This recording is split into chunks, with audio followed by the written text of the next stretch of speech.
Hey everyone, Matt here. Thanks for downloading Seincast. You're listening to one of our early episodes, which means the audio quality, well, it's not that good. Plus, we weren't playing clips from the show yet. Starting with the second season episode, The Chinese Restaurant, you'll notice an improvement with our new microphones and the addition of show clips to the discussion. You'll just have to put up with the audio issues until then. Rest assured, it does get better.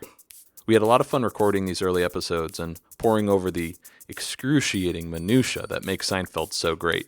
Enjoy the show.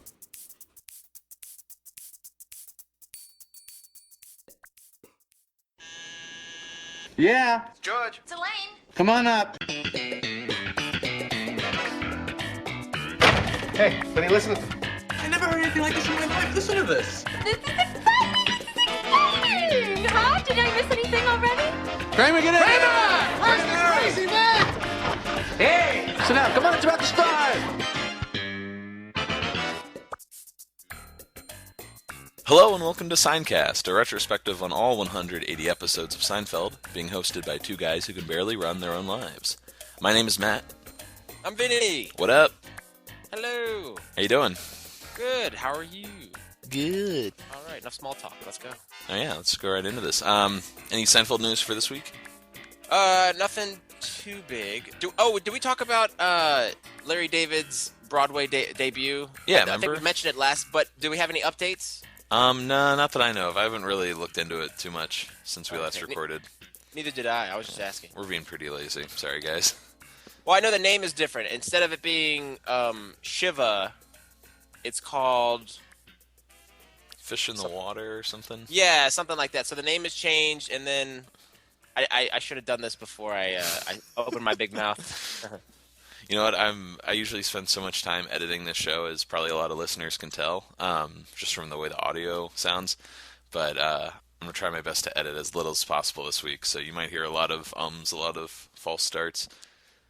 Oh, I don't like the sound of this. Well, while you're looking that up, Vinny, I actually just did a little bit of last minute Google searching, Seinfeld news, and then Yep. checking stuff from the last week. You would be interested in this as I'd say casual visitor of Tom's Restaurant in New York. Apparently, someone by the name of Carolyn Coleman, she's 68, she uses a wheelchair. She says that Tom's Restaurant discriminates against the disabled because it has steps at the entrance. And she filed a lawsuit through the Manhattan Federal Court trying to seek $30,000 in damages. Now, I haven't really done that much digging on this. The only two sites that have reported on this were TMZ and the New York Daily News, which, sorry if you read the New York Daily News, that can be just as bad as TMZ. They're the kind of newspapers that do a lot of punny, titles. I like to read the Daily News. Yeah, there you go. I mean, I really have no opinion on the matter. It sounds like, this just might be one of thousands of lawsuits out there that don't really go anywhere. The article says that the manager said there's space for disabled customers in their outdoor cafe. Oh, that's right. They do sometimes have chairs out there and tables. Yeah, so my wife and I walked up to Tom's, I don't know, a few months ago, and they have these, not only tables outside, but like a partition. So I guess if you are disabled, you are able to sit there. But what's more interesting than that, and I don't know how you feel about this, but all these partitions that separate the tables from the people walking on the sidewalk are the characters' names. It'll say George, Kramer, Jerry, Elaine. Really? Yeah, on these little barricades, and it's really weird because it's oof, it makes it feel more of a touristy stop. Not so much of a fan hearing that. But anyways, yeah, so we'll see where this lawsuit goes, if it goes anywhere. But this is one interesting article that cropped up. Good get. Keep us updated. I found the Larry David Broadway article. It's from USA Today. But yes, it is called Fish Out of Water. And it is expected to play at the Schubert Theater. And it should open March 5th. So next year. Oh, cool. So hopefully we can get tickets. We'll see. It'd be cool if we could get there early enough before it gets kind of... Before Larry David says he doesn't want to do it anymore. He's going to quit after the first show. So that's one bit of news. The other thing is one of our listeners posted on Twitter that there's a nice interview with Julia Louis-Dreyfus on YouTube, and it's from the Archive of American Television, METVlegends.org, and this was posted by Grant Richardson. So thank you, Grant. But it's just a nice retrospective of Joy's life. She talks about growing up, being raised in D.C., parents getting divorced, her upbringing as, learning how to be a comedian kind of thing, going to Northwestern, her days at SNL, meeting Larry David, the first days of Seinfeld, going through raising 2 kids while doing Seinfeld up until the finale of the show. Then it even talks about Veep as well. So it covers her whole career. And all it is just a camera on her for like 2 hours. And they're broken up into chunks. But there was some really cool things I learned there in that interview. So I'd highly recommend checking that out if you're a JLD fan. Nice. Yeah, let's include that in the show notes, and we'll throw it on our Facebook page. And thanks, Grant, for sharing that with us. So for those of you out there that are a little confused by the episode that we're covering today, and you might be expecting the jacket instead of the busboy. We're not doing a jacket today? Yeah, we're not. Sorry, Vinny. Did you? Oh, man. Sorry. I'm No, sorry. that's where I'm going to edit, because I'm like, oh, shit. I don't know what to say. We are following the episode order on the DVDs from, like Sony Pictures put out 8 different volumes covering all 9 seasons over the past 10 years or so, and I think you can buy box sets now on the Sony Pictures website. They've got a lot of good deals, don't they, Vinny? Yeah, they're under $20, I think, for each season. And Yeah. then you can sometimes catch a deal on Amazon for the whole set. If you're watching these, or if you're just listening and you don't care, I guess it doesn't matter. But if you'd like to watch the episode before you listen to our podcast, we are going by episode order on the DVDs, and we definitely recommend picking these up. Even if you're a casual Seinfeld fan, there's so much amazing behind-the-scenes special features on these DVDs that they're definitely worth the money. Just to get back to the order, we're not only following the DVD order, but it's sort of the production order as well. We're covering these episodes in the order in which they were written. This episode was actually the finale for season 2, and which is a little weird because the finale for season 2 I think aired in the spring or the summer of 1991, and it's a bit weird because everyone's wearing winter clothing in this episode. So there's like an example of how continuity didn't really match up with the episode order that NBC decided on. We can get into this, I guess, in a little bit, but NBC was actually not particularly fond of this episode as they were the rest of the season, because Jerry doesn't really play a big role in it. He actually doesn't play a role whatsoever in any of the 2 main storylines. So that was sort of like a conscious decision by NBC to be like, hang on, let's push this as far as possible down the line. The funny thing is that it's actually a really good episode, and Jerry just being a setup guy it works really well. Like, you really get a showcase of George, Kramer, and Elaine in this episode, especially compared to previous episodes. And in interviews, Jerry has said he didn't mind being the setup guy as long as there was funny going on. He was happy to just sit back and watch these other characters get all the laughs. And even in the interviews, Jason Alexander says how selfless an act that was, and that really help this group of 4 come together. Right, and we were talking about this last episode, or at least maybe during the first episode of season 2, that the cast was sort of feeling like they weren't being used to their full potential, amount of screen time or what have you. And we can assume, I guess, Vinny, right, that this was sort of like a reaction to their concerns. It feels that way. Mm-hmm. That Jerry and Larry were just like, all right, let's push Jerry to the background and give these characters a little bit more to do, maybe too much to do, from NBC's point of view.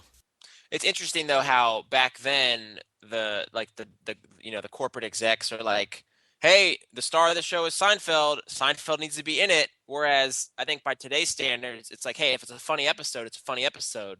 Let's put it out there. Mm-hmm. So it probably has that old way of thinking. It's funny too, by giving the characters a little bit extra this episode.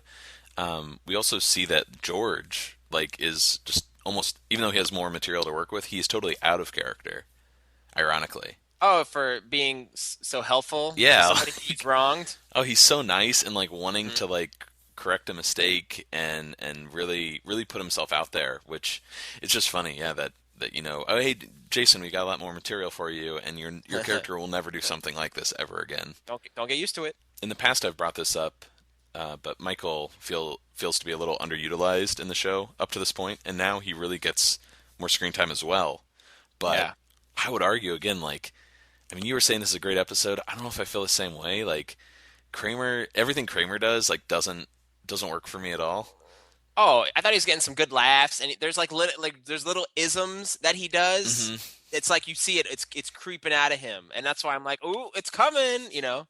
Well, let's. I guess we can get into this in a little bit here. One other thing to note, though, I guess before we start talking about the episode, this is again is jumping ahead, but this episode was pivotal in Larry David's eyes because of one of the last scenes with the altercation between Antonio the busboy and Elaine's boyfriend.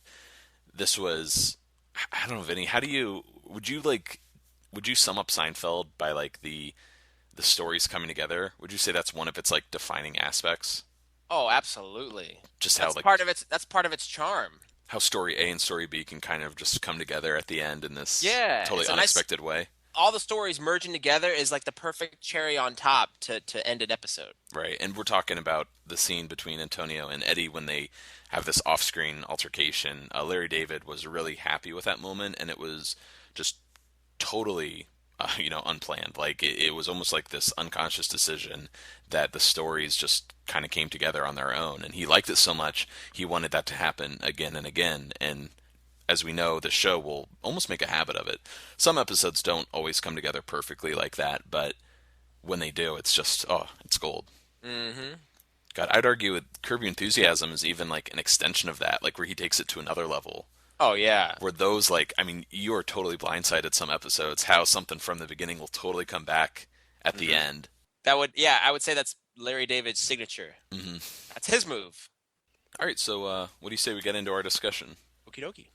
All right, the Busboy was the third episode of Season 2. It was written by Larry David and Jerry Seinfeld, directed by Tom Sharonis, and its original air date was June 26th, 1991. Okay, so the first scene of the Busboy is Jerry doing stand-up, and he's talking about he's not much of a foodie. He's not, this has too much of this and too much of that. Just shut up and eat it, which I kind of like that nonsense attitude to eating. And then he actually reveals something very telling. He's actually eaten dinner rolls off of room service trays in hallways, and he starts even laughing while he's doing the joke. Why would someone poison food at 2 a.m.? Which it's pretty true. Now, do you think why would somebody poison? I totally agree. I don't think I'd do that just because of I don't know what the person did to it. It's not a poison issue. It's more did they drop the roll on the ground? Did they lick it? Or I don't know. Could have put a cigarette out in their mashed potatoes. Yeah. Now, when I first heard this, you know what it reminded me of? No, tell me. Eating an eclair out of the garbage. Oh, yeah. From The Gymnast, season 6. So, and then Jerry is so judgmental of George in that episode. Adjacent to refuse is refuse. It's weird. It's not until we did this rewatch that I'm linking Jerry's stand-up material in the show to the character. In his apartment and whatnot. For some reason, maybe when the stand-up thinned out and only became part of the cold open, that I started separating the two. But this is the same Jerry that we see throughout the show. So it is a bit contradictory that he'd be totally eat a roll off of someone's plate. It could be just a bit for a comedian to do, but you know what I mean? Sometimes there's a lot of truth in comedy, blah, blah, blah, but I'd like to believe he did eat a dinner roll. It was like that one time. Do you remember when we saw a comedian that we really liked at the Comedy Cellar in New York? And we were, I think it was the next day, we were walking to Penn Station, and we just saw him waiting for his train. Yeah. And we started talking to him. And I'm like, oh, you heading back to Connecticut, like you mentioned in the show at the Comedy Cellar? He's like, that's just a bit. Yeah, exactly. He looked so annoyed that I was so gullible to think that everything a comedian says in their set is actually true. Didn't he point at us, yell nerds, and laugh? Yeah, I think so. That comedian's name was... Okay, so we're back to the stand-up. Then he also talks about the check coming in a little book, which I thought was really cute. He's like, what is this, the story of the bill? which is kind of cool because at the end of the stock tip, there's more kind of talk about the check when at the beginning of a meal, you're like the ruler of an empire. More drinks, appetizers. You know, this is going to be the greatest meal ever. Then at the end, you're looking at the check. So again, another part of the Seinfeld universe is check etiquette. Mm-hmm. It's funny, like this stand-up doesn't, like when it started, I'm like, I kind of remember the stand-up, but as soon as he got to the bit about the story of the bill, that like totally clicked for me. Like, oh yes, I remember this stand-up. That this is definitely like the most memorable part of it. Next scene is at a restaurant. I have to mention this right out the gate. Do it before we get into the scene. I was just looking at the exterior of the building because we mentioned at the start of season 2 they actually started getting exteriors of actual New York buildings. It wasn't like stock footage from LA or another production. And I recognize this restaurant just because it's outside. And I looked really hard, and you can see on kind of like those what I mentioned earlier with Tom's Restaurant, how they have those little why can't I think of the term? Awnings? Yeah, oh no, little barricades kind of separating the tables from the sidewalk, or at least where people would be walking. It says Isabella's on it. Yes, it does. And I know Isabella's because I used to live kind of at the top of the park, and I spent most of like the better part of like 2 years just walking around the Upper West Side. And this restaurant is on the corner of West 77th and Columbus. It's right across the street from the American Museum of Natural History. It's also a few blocks up from the Beacon Theater, if anyone's been to the Beacon. It's also a few blocks from Jerry's apartment. Even more interesting to note is this is a restaurant that Larry eats at in Curb Your Enthusiasm in season 8 when he's in New York. And I forget the name of the episode. I think it's the one with Anna Gasteyer where she's, I think, a guest star in that episode. Yeah, yeah. But they're sitting outside, and Larry's concerned about like the dirt that the cars and the buses kick up if it's going to get into his food since he's eating outside. I just like that. Like I highly doubt Larry knows that restaurant was used in an exterior shot of Seinfeld. But oh no, I'm sure he had it in his notebook. He can wait to use it on you. Right. But anyways, I got really excited, as you can tell from my rambling. Can we go eat there next time I visit? Definitely. But yeah, man, we should totally go. So I'll do you one better. I got another bit of trivia about Isabella's. Do you know what I'm about to say? No. So Isabella's was referenced again in Seinfeld in season 4 in the Visa. That is where Jerry and Elaine were going to eat before they went to the auto show, and they bumped into George and Cheryl, who worked at the Immigration and Naturalization Office. Mm-hmm. And Jerry was like, "No, Isabella's. It's too trendy." So of course George ends up taking Cheryl there because he doesn't want to bump into Jerry and Elaine because they're so funny. They end up eating at Isabella's, and they make the table into an 8. And now I'm rambling. So let's just move on. It's referenced again in Seinfeld. So love it. I want to know how many of our listeners listening to this conversation are contemplating turning it off, and how many are like, keep going. We're almost there. I think there's a lot of eye rolling, just like, oh God, get on with the story. But I don't think you see an exterior of the restaurant in the Visa, right? I think it just cuts to George, the menu. It's like one of those gags where it's like, no Isabella's, and then it cuts to yes, that's the menu. The joke. You do see the menu in this the Busboy though. Mm-hmm. When they're actually sitting at the table, you do see them pick up well, of course the menu's on fire. But you do see a nice shot of the menu. So okay. anyway. And I seem to recall that the interior in the Visa is a little darker, a little like the lighting's dimmer, I guess I should say. So it's obviously a different set, but in our nerd world, we want it to be the same. Of course. Hey, there's a gas main explosion in this go. episode. They had to remodel the whole restaurant. See, beautiful continuity. Okay. I love how it works out. Good night. All right, so let's get into the actual scene. Jerry, Elaine, and George are out to eat. I think we're going to see this set come up in later episodes. Yeah. In the first couple of seasons, we mentioned in earlier episodes that the budget was a lot higher, and the set designer production designer could come up with a lot more sets. There were a lot more options. I feel like every episode you see a brand new set, at least one. But this one, I think it's reused quite a bit, as other restaurants. But George is unhappy. Well, I guess they're all eating pasta, right? And George got pesto for some reason, and he's confused. Like, why do I get it? Why do I think I like it? Everybody, yeah, you're supposed to like pesto. But who doesn't love pesto? I think it's delicious. Pesto's wonderful. Yeah. This is like the one thing that I have to disagree with George on, and anyone else that doesn't like pesto. You're crazy. You're crazy anyway. Did you catch that moment here where George is like, you walk into a restaurant and that's all you hear, pesto, and it just reminded me of the bit about cinnamon. Yeah, okay, I can see that. What's in this? Cinnamon, cinnamon, again and again. And then George repeats it here: pesto, pesto, pesto. Mhm. Like so, same beats. In an early draft of the script, Elaine said that pesto was her sworn enemy. I guess just something a little filler line that they had in the first draft, and then they took it out. I wonder if they're like, that's a little too much. Like, let's just get off the pesto. And then George was gonna say he was gonna suddenly and violently stomp his foot on the floor and explain that he did that because his foot was itching. Doesn't that happen in a later episode? Well, so the one thing that popped up to me was it's in the parking garage, and he moves his head to his shoulder so that he can scratch his ear. And Jerry's like, "What's with you?" And George goes, "My ear itches." Yeah, that's what I'm thinking of. Is that what you're thinking of? Yeah. Later on I forget what episode it is, but Jerry is stomping his foot because his foot keeps falling asleep Yeah. with Leapin' Larry. That's a great impression. You making fun of crippled people? I actually really like that whenever, like if I'm sleeping and I You wake like up and making fun of crippled people? oh God. No, I was saying like when I fall asleep and I'm on my arm, and I wake up and my arm's completely dead. I love that. I love just like kind of wiggling it around. I feel like the older I get, the more severe it gets. Like I'll just sleep really hard on my arm, and then I'm like, where's my arm? What happened?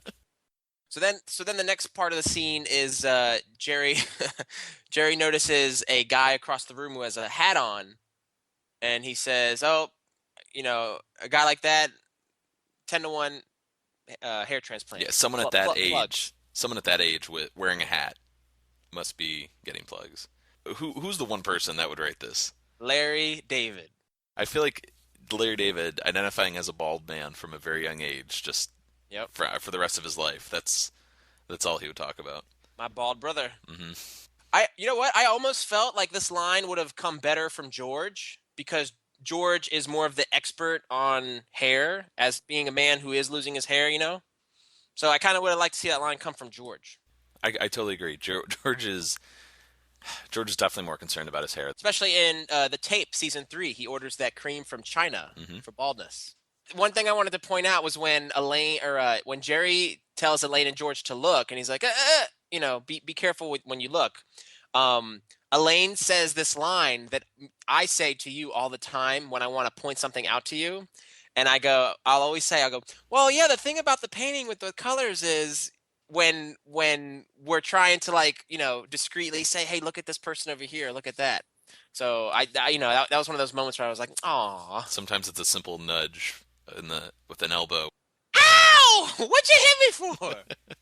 So we get into a little bit of Elaine's story here, and it's interesting. Rather than have Elaine explain about her house guest, this guy she met, and that he's coming over, she even tells Jerry, she's like, Jerry, why don't you tell George who he is?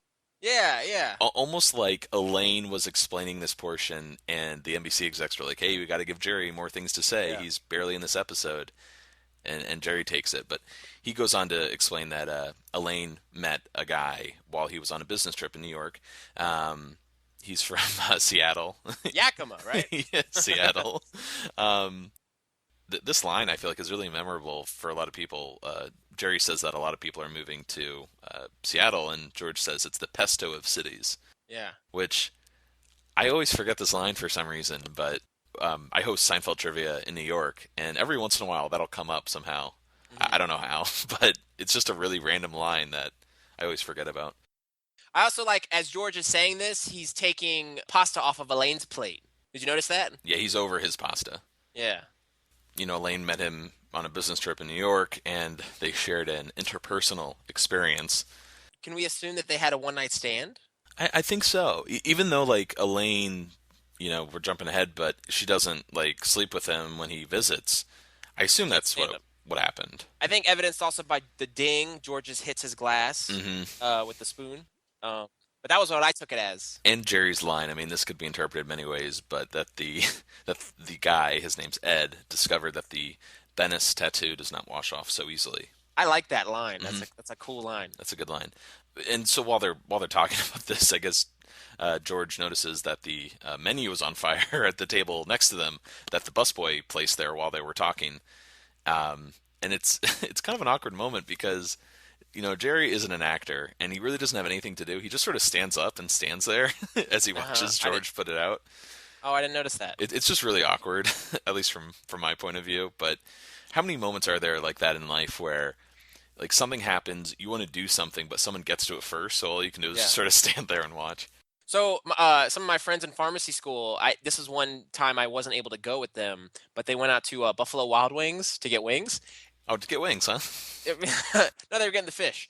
But somebody a couple tables down had a seizure, and they fell out of their chair. They were on the floor. And from what the story they told me was only one of my friends out of the four went to go help the guy and kind of make sure everything was clear from his way and let the seizure pass. But my other friends were kind of just in shock and they kind of just looked. But my other friend was the one who sprung into action, So similar. So were one of your other friends like, oh, that's a shame? Yeah. He's got a bite on it. Another interesting thing here is notice how George actually is proactive and attacks the fire versus in the fire episode he runs like a little girl. I feel like our show, half of it now is basically just connecting it to other episodes. It's part of the charm. I don't know if other people appreciate that, but anytime we can connect these episodes, the better. The manager comes out, this kind of scary manager. Oh, yeah. His voice was like, okay, I can see why we never see this character in Seinfeld again. He's like, I'm very sorry. He sounds like a Batman villain. Yeah, he does. George explains, the busboy that left the menu too close to the candle, and Elaine has that little throwaway line. She's like, I'm never eating here again. And, of course, that leads to the manager having a discussion with the busboy off or kind of in the background, and the gang is watching this, right? And it sort of gets heated. They start pointing at George and Elaine at the table, and eventually, he storms off. He gets fired. Yeah, he slams down his apron. This you were mentioning earlier how Jerry, since he has like fewer lines this episode, he kind of has. How'd you describe it? Like, is he ribbing more? Like he's kind of just has the little throwaway one-liners. Yeah. He's setting everybody up for their storyline, and he's just getting one thing here and there, evidenced by, he's like, I didn't say anything.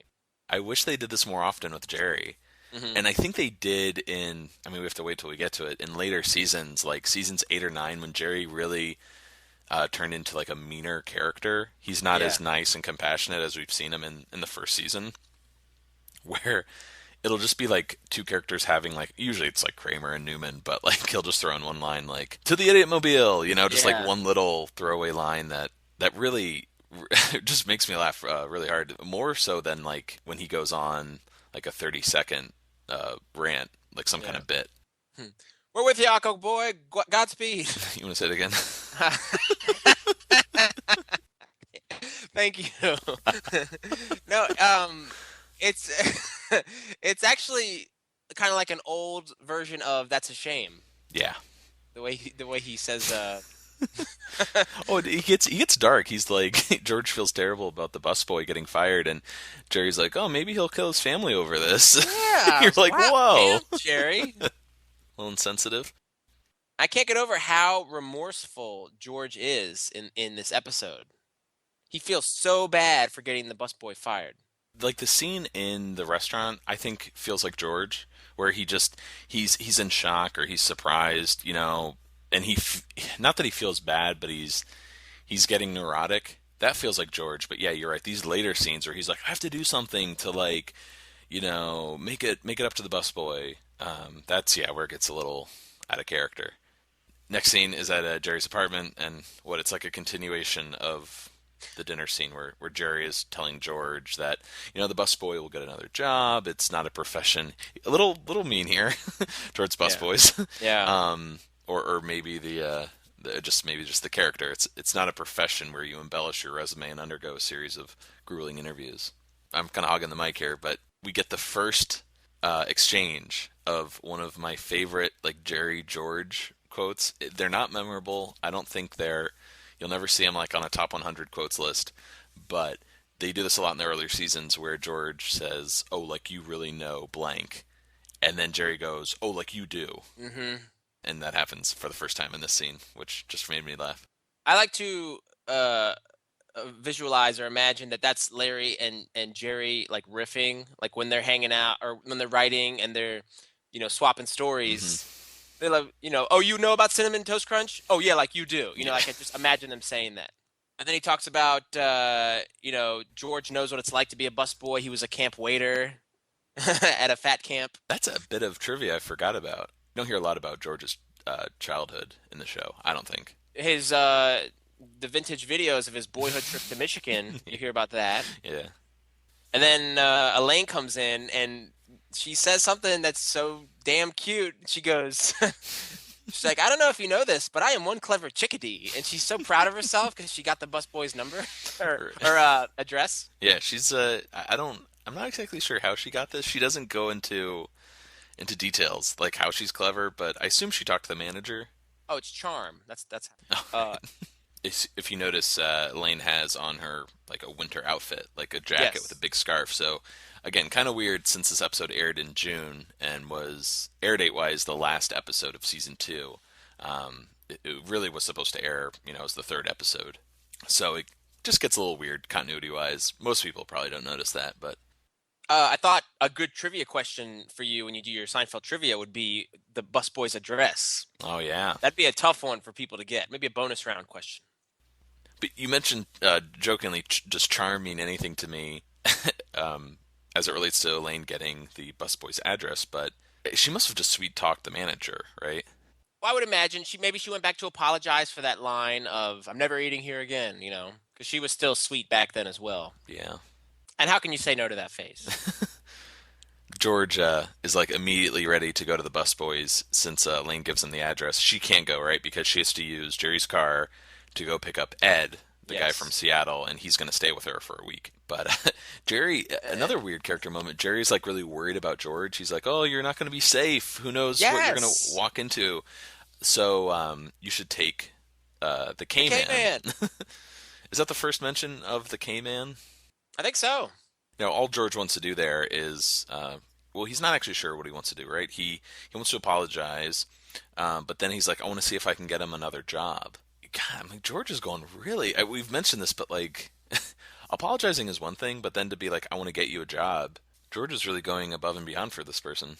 He also felt really guilty when he broke up with Patrice and she checked herself into a mental, like a This isn't a mental clinic. institution.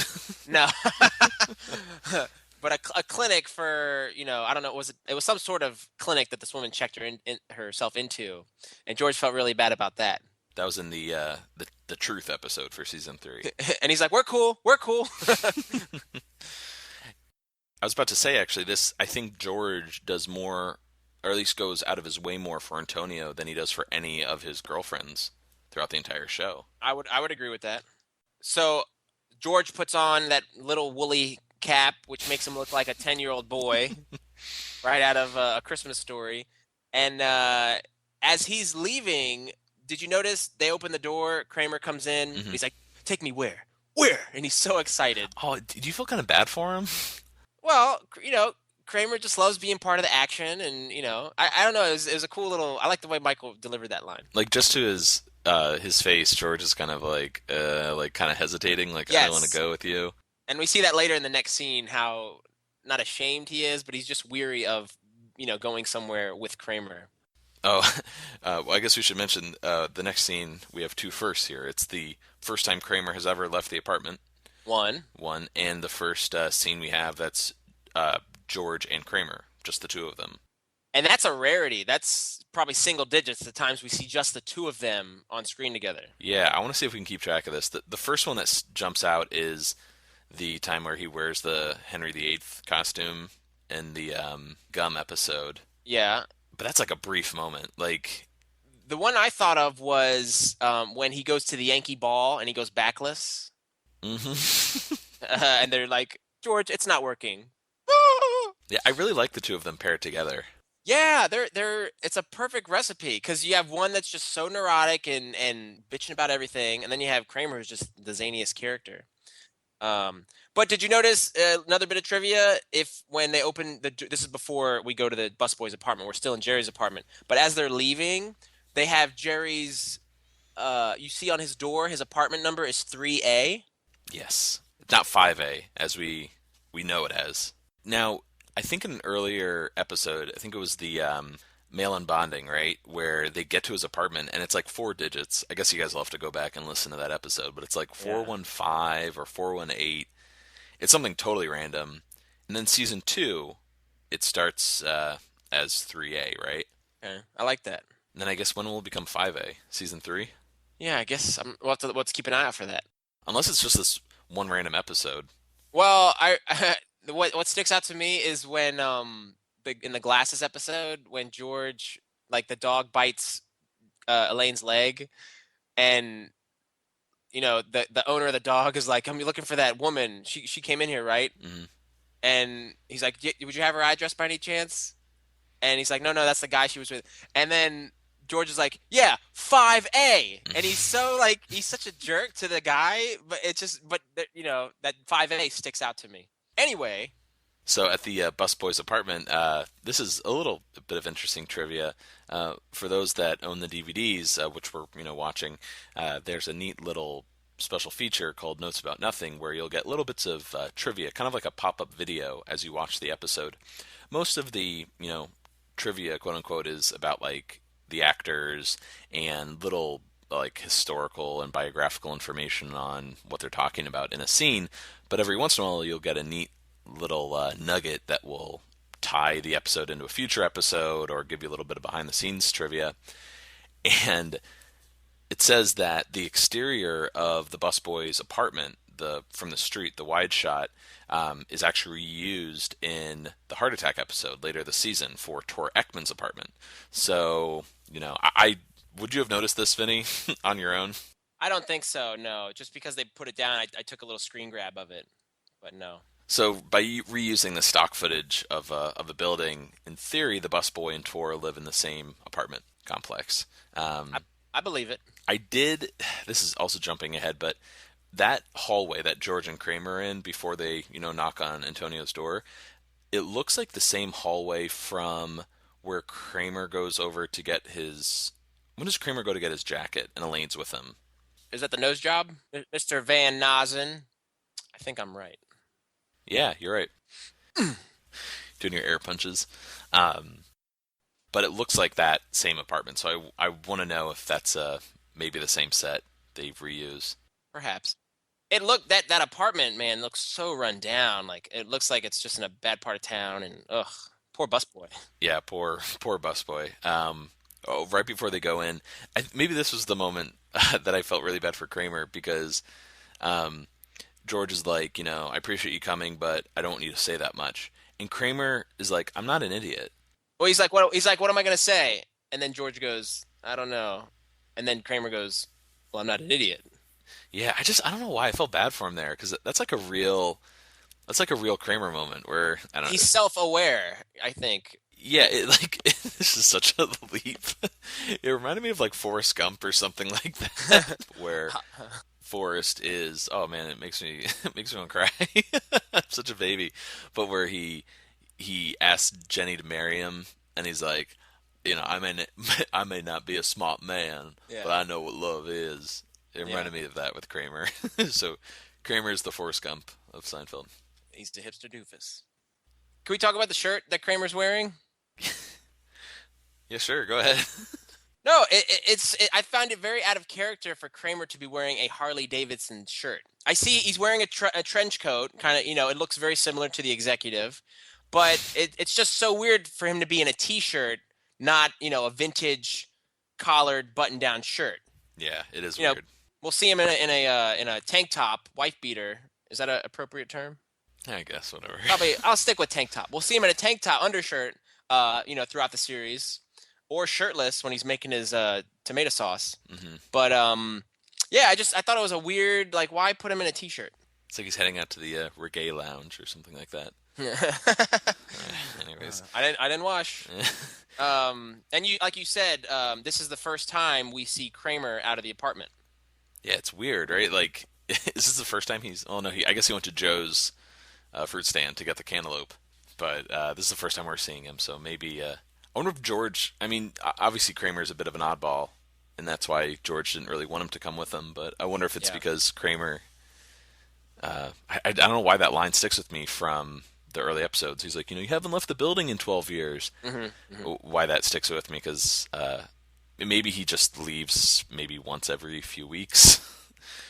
Well, he's a guy known for sticking around the building. Was it 12 years or 10 years? Maybe it was 10. I don't want to get called out again. Fortunately, we haven't had too many listeners that correct us. No, you know what? Go ahead, call us out. I want to be corrected. I want to know what I did. So they knock on Antonio's door. Actually, do we even know his name's Antonio? Not yet. Yeah, whatever. But no, but they will say it later on. They'll say it later. We'll call him Antonio from now on. Antonio answers the door, and he's this. Back to like the days when I used to watch Seinfeld casually, I was never really a huge fan of this episode because it always felt so awkward. Like, was this supposed to be funny? Because there's tension, obviously, but the tension is sort of like, to me, diluted a bit by the actor that plays Antonio, like his performance. I found that the same way. It's so bizarre that they knock on the door. Well, George knocks very soft, and then Kramer gets frustrated and knocks really hard. Antonio opens the door and kind of peeks his head out, and then he just opens the door and like urges them in with his head, like nodding. Well, but he knows. It's like he knows who they are, but he doesn't say anything. Yeah, almost like he was expecting them to come. And then he lets them in the apartment. Kramer leaves the door open, and then which we don't see, by the way. I have to jump in here. It's off camera, which I thought was a little like unfair. It looks like Kramer's going to close the door, but he leaves it ajar. It does. You don't hear it shut, and yeah, you're right. But Antonio kind of just sizes up George, and he goes up to him and sticks his chest out. It's the chest thing. To me, it looks like this is. I know, just totally weird that this comes to mind. Here we go. No, it looks like Antonio's like hitting on George. Like, I get this feeling like. Like he's like a peacock, like strutting his stuff. Yeah, like he's like gonna do like a mating dance or something. Like there's something just really weird about. I mean, I think the actor's great when it comes to like his dialogue and whatnot, but it's just the scene. I guess he's supposed to come off as really tough. I think he's really pissed because he lost his job, and maybe he wants to fight George or beat him up. And George is just backpedaling, and George looks really scared of Antonio right now. Just casting wise, because I think this guy, the guy again who plays the busboy Antonio, he's great. But if they wanted there to be some sort of like funny imagery between, or like contrast between George and the busboy, they should have gotten like a 6'4", like really big dude. I think that would have been a lot funnier, and I could see that. And it would have made especially like his like where he not breaks down, but like where he goes to thank George in the last scene. Oh, it would have just made that a lot funnier. Like this huge guy kind of breaking and being really sensitive about his cat. And I do really like the way this guy delivers some lines, which we're going to get to. Yeah, it's so good. I think he's perfect. Yeah. One thing I did notice, I don't know if you get it in a shot in this scene, maybe it's the next scene, but Antonio has the shirt is sleeveless, but the shirt is like tucked into jeans, and he's got white shoes on. Yeah, and I know that's a style of the early '90s, but it reminded me of Jerry a little bit. I could see that. Like Bizarro Jerry. He's sleeveless though. He's rocking the sleeveless. Yeah.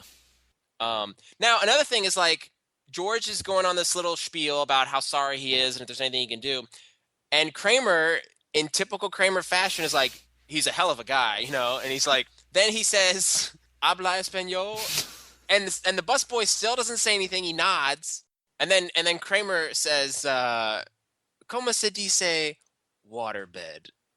And he's like, I don't know how to describe his emotion in that scene, but it's very chill and like cool. What does that mean, by the way? Waterbed? No. It's a bed with water in it? No. Como se dice? How do you say? Oh, how do you say? How do you say waterbed in Spanish? Mm-hmm. Cama de agua is waterbed. Oh, okay. Which I find I find that kind of interesting, and I wonder if this is a joke. Is right after the busboy doesn't tell him how to say waterbed, but then he says "Como se dice waterbed," and then Kramer says, "Got any water? Agua." Oh, so he knows. So is that I wonder if that's a joke, subtle joke. Dude, there's something just this episode on the rewatch, like good moments, but like this scene in general. I mean, honestly, if it weren't for the busboy, and just that line later when he's looking for Paquita, this scene just doesn't do it for me. Like really? It's so weird. There's like very few laughs. I think Michael Richards, is trying really hard in this scene, but there's just not a lot of funny, and it's just, to me, it's just awkward. Like the whole scene just kind of feels kind of like, all right, let's move this plot along. Oh, I disagree. I mean, I agree. I see what you're saying in that it's awkward, but like we're seeing George kind of do his backpedaling thing, and he's really nervous and anxious. Kramer's tripping on the apartment, and as we'll see when we come back from the act break or the commercial break, we're back at the apartment, and he bumps into the table, and then he knocks over the lamp, breaking it. So there's just like vintage stuff in here, and it's cool to see George and Kramer play off each other. Yeah. I really like this scene. Okay, yeah, maybe we might have to. This is one of our few times I feel like we've like totally disagree with each other. That's but okay. As we all know, we love Seinfeld. Hopefully, no one will view us as haters. But Oh no. I'll take the criticism for not liking this scene. The busboy Antonio starts calling out for Paquita, and you don't really know what he's talking about at first. And that's when we get to this. I don't know why I find this line so funny, and I'm horrible at Spanish, so apologies to all of our Spanish-speaking listeners. But he has that great line: "La puerta está abierta." Abierta. La puerta está abierta. I don't know why I love that. We had at trivia we had a team name with that, and I just love that. Oh, nice. I don't know why. It's just obscure enough. It just really makes me laugh. So to me, this scene, despite not liking it, this little bit with someone leaving the door open, it just really does it for me. Antonio, freaks out and storms out. He's like, "Help me look!" And George and Kramer kind of share like a guilty look about who left the door open, and they Kramer just starts scratching his head, and George is like making kissy noises, like Yeah, but it's like he doesn't even, he's trying but not trying at all, and he's like. He took like 2 steps. It's hysterical. I thought this was interesting. Paquita, if anyone's interested, is an alcoholic beverage. It's made with tequila, OJ, lime juice, and grenadine syrup. Oh, so we can play a drinking game. How often we reference other episodes? Yeah, I wonder if anyone's come up with a Seinfeld alcoholic beverage list. Oh, there you go. Peach schnapps. Hennigan's, although that's fictional. Sorry, you were saying something. Oh no, I was gonna comment about George's line. I love that. This is something that one of the very cool special features on the DVDs for this episode. They don't have it for every episode, but every once in a while, some of the cast will have a commentary track. And for this episode, it was Jason Alexander, Julia Louis-Dreyfus, and Michael Richards. They don't provide a whole lot of trivia and insight, but every once in a while something cool crops up. And good on Jason for actually tying this episode, this moment, into a previous episode. Kramer leaves the door open yet again, just like in the robbery. Yes, yeah, I didn't pick up on that until he said that. That totally went over my head, so leave it to one of the experts to make the connection. We go to the act break or commercial break, I guess, that you mentioned earlier. And then when we come back, everyone's still in the apartment, right? But this is after the cat search, and looks like they haven't found anything. Now they're sitting at the table, and Antonio's got his arms folded across, and he's pretty pissed. Kramer's like sprawled out in his chair, and he talks about how he had an aunt who had a cat who ran away, and 3 years later showed back up on her doorstep. He's like, they got things in their brain, Did you connect this to a later episode? You talking about Roxy? Yeah, he's like, animals have things in their brains. They remember where they're from, which he didn't really think about when he and Elaine and Newman kidnapped the dog. Roxy. Roxy from Elaine's like the alleyway outside of her building and drove him to the country, and he ran all the way back. The shirt is from Rudy's. I didn't pick up on that. It's a good one.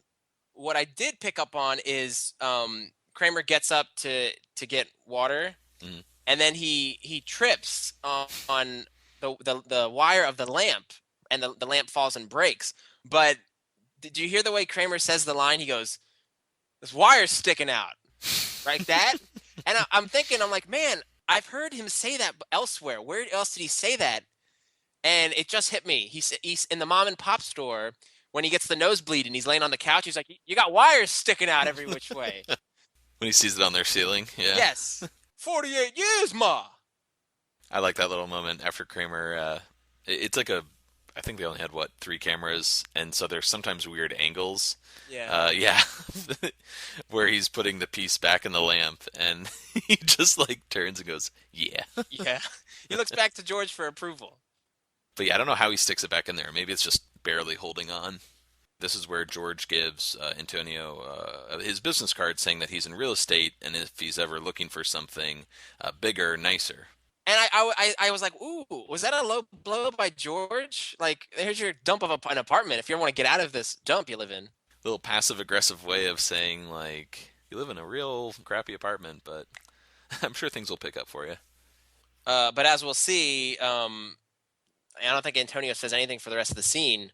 They leave, and Kramer is the last one to leave, and he's like, "I'll get the door." And once he shuts the door, the piece from the lamp falls off and breaks. Yeah, that kind of joke is sort of rare in Seinfeld, right? Like, after everyone leaves, you get, like, one little, like, a set joke. Yeah. But it's a perfect button to the end of the scene. Next scene is at Jerry's apartment. He's on the phone with George, and he's trying to convince George that Antonio isn't stalking him. This is, I guess, because George gave Antonio his business card with his address on it. Kramer enters, and there's this funny little, like, back and forth with Jerry. He's like a mediator of sorts. And it's basically George has been saying it's a week now. They want to look for the cat, but what does Kramer say? Oh, he says, well, it's been a week. It's up to the cat now. Very typical Kramer thinking. Yeah. Little weird, but it's it's a way to sort of absolve him, maybe, of feeling guilty. That's something Kramer has been doing quite a bit. Like, he leaves the door open in Jerry's apartment. He leaves the door open to this other guy's place. He's not really one to sort of feel bad about things. He never wants to feel like something's his fault or he's to blame or wrong. Things tend to just roll off Kramer. He's a rolling with the punches kind of guy. Yeah. You made a great point earlier that this is similar to when Kramer, Elaine, and Newman steal the dog that was screaming or barking in Elaine's courtyard. Screaming like ah! But they take Roxy and they drive Roxy all the way out to Monticello and drop her off, and she manages to find her way back. So yeah, there's back and forth. It's kind of a weird scene because even though George isn't in it, he still has a presence.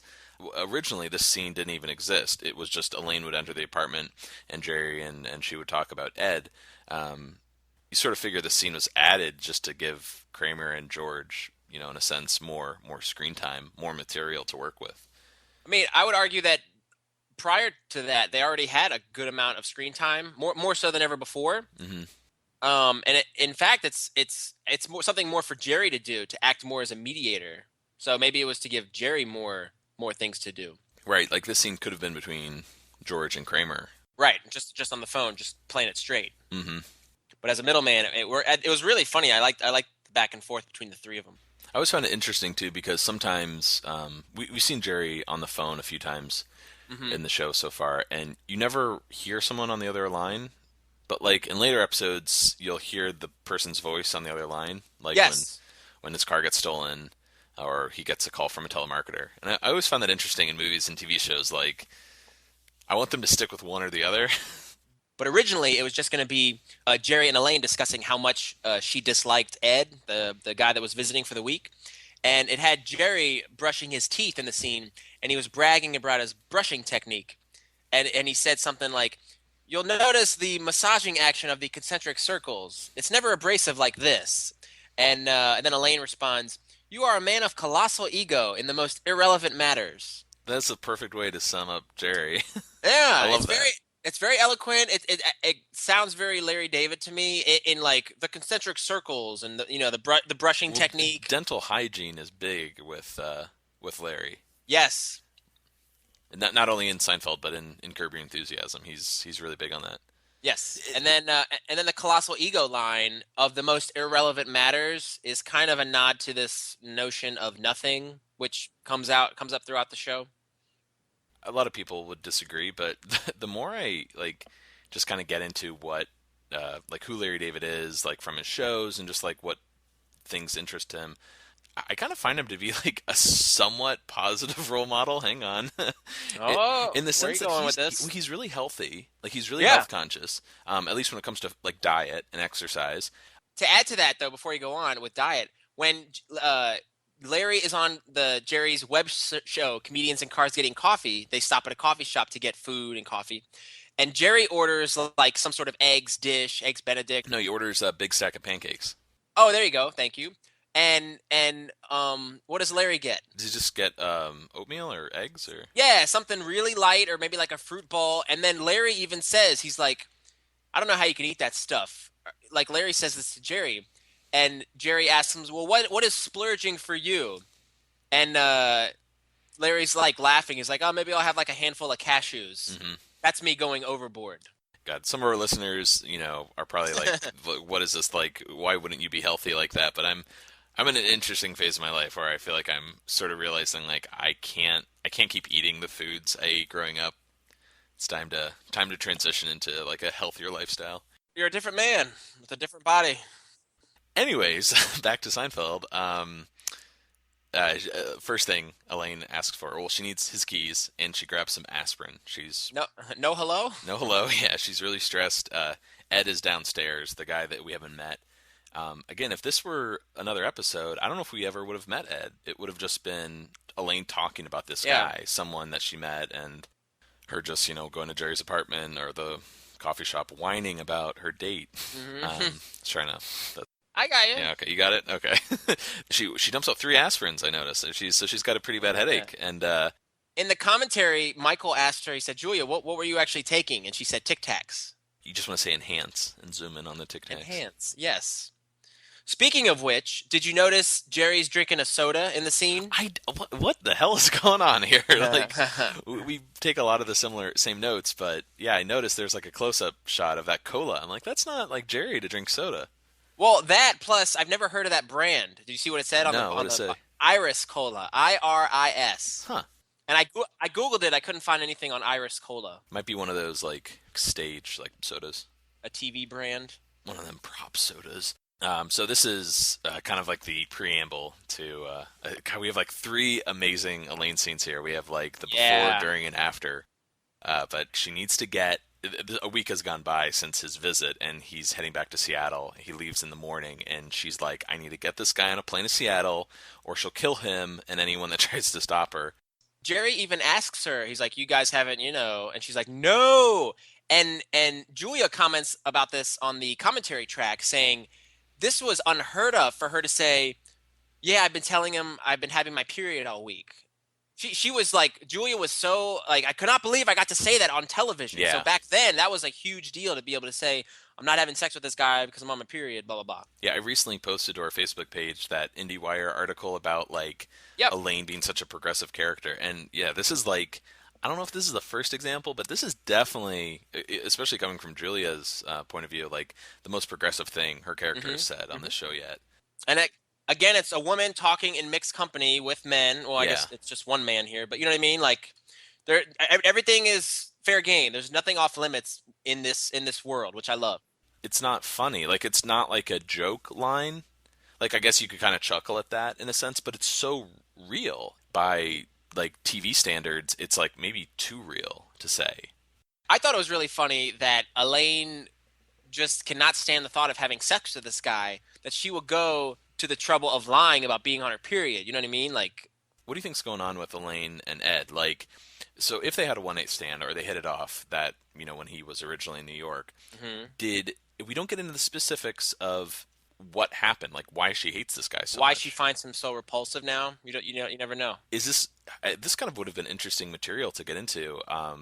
Like sometimes a one night stand is the best a relationship is, if you call it that, is going to get. Hit Maybe the high note. yeah, maybe some people like should just have one night stands and that's it. Once you get to know someone, or maybe once you see them in a different light, you're just like, oof. So you're saying there's no point? Just don't even date? It's not worth it? No, date, but like just because you have a one night stand with someone doesn't mean that you're gonna feel like you want to date them. I don't know. Maybe they don't have anything in common. Maybe he's just an asshole. I don't know. He's a wonderful guy, but she hates his guts. Yeah, there you go. Yeah. So what is it?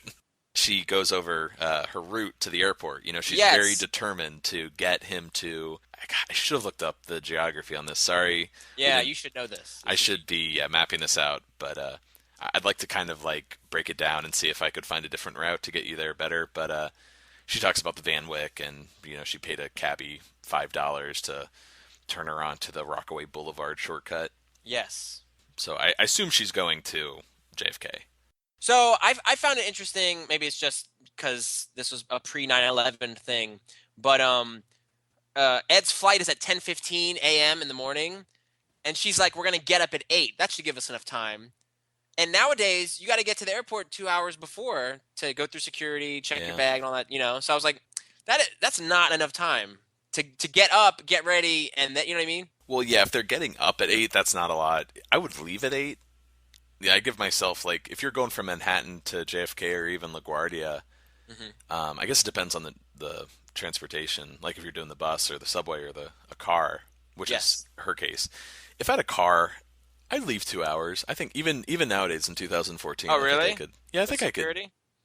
Yeah, because when I used to go to LaGuardia from Manhattan, I would usually leave like 2 hours before my flight, and I'd make it okay. So here's something I'm curious to see if you picked up on this. I did. Okay. So you don't even know what I was going to talk about, but you do. So Jerry says, "What's your airport route?" And then she goes into it. They talk about the flight. Then Jerry says, "Are you still using that same old alarm clock?" So I thought this was really cool because, as we know, Jerry and Elaine dated. And I think this implies that Jerry knows about Elaine's alarm clock, right? Because he used to sleep over. So that was the first thing. I was like, "Ooh, that's kind of cool." But then if we fast forward to the hot tub, season 7, Jerry, when Elaine is housing Jean Paul from Trinidad and Tobago, they're talking about alarm clocks, and Jerry says, "Didn't I miss a flight to Cleveland one time because of that alarm clock?" And Jean Paul's like, "Flight to Cleveland." But anyway, it's so funny how Elaine has this thing with clocks, and eventually she burns the muffin or the bagel in the microwave. In the hot tub, there's that issue of getting John Paul up in time for the marathon. Now, just a little bit of continuity here that sort of contradicts what we see later. So Jerry's like saying, "Oh, you're using that same old alarm clock," Right? Implying that it's not a reliable alarm clock. And she says, "Oh, I got a new one." Yes. Fast forward to the hot tub, and Jerry's like referencing the old alarm clock or an alarm clock that caused him to miss his flight to Cleveland. So I think that Elaine didn't get a new alarm clock. She, in the scene here, when she's like, "Oh, I got a new one. It's got everything. If you oversleep 10 minutes, a hand comes out and slaps you on the face. That's not a real alarm clock." Oh, yeah, man. I wish it were. But since she's kind of joking there, I wonder if she's just trying to get Jerry off her back. She's like, "Jerry, my old alarm clock works," and that's what causes her to sleep in the next scene. Or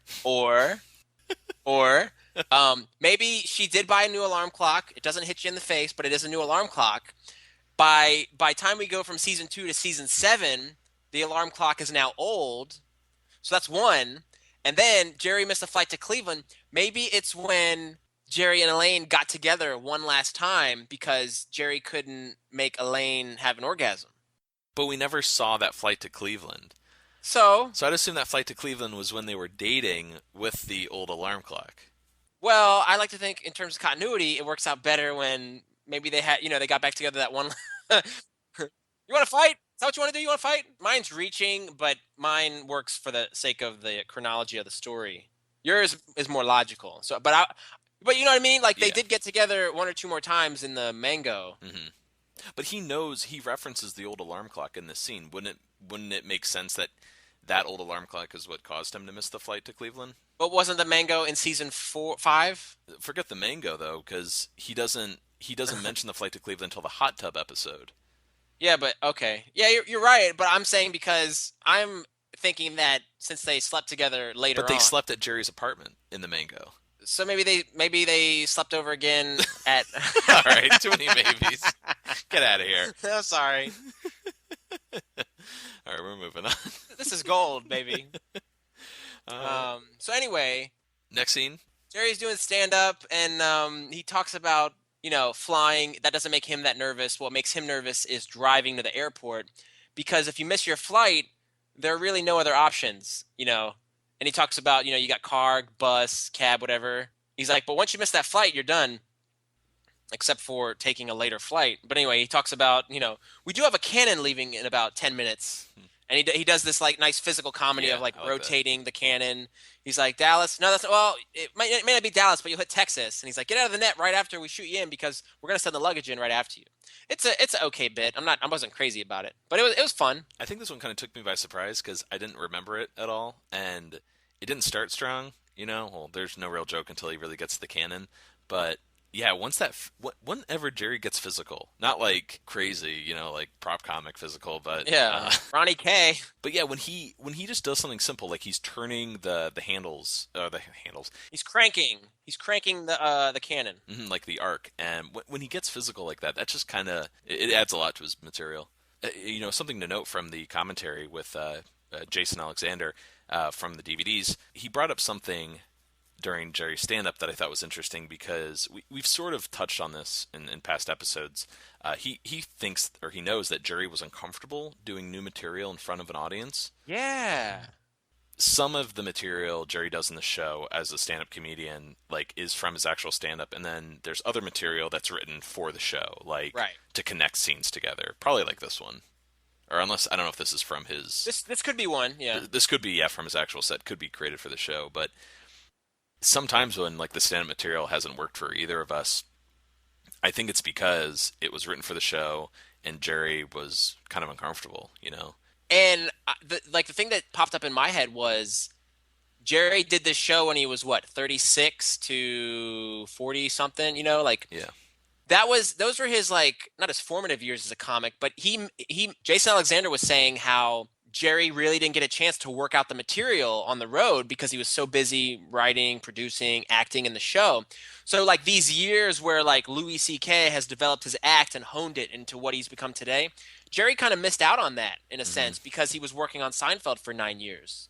So he had his act going into Seinfeld, which was really polished and it was exactly the way he wanted it, like Jason was talking about. But then during Seinfeld, he couldn't really iron out new material and really perfect it to the way that Jerry can do. And nowadays Jerry can do that. Jerry tours, he's got a new act more about being a father and being a husband.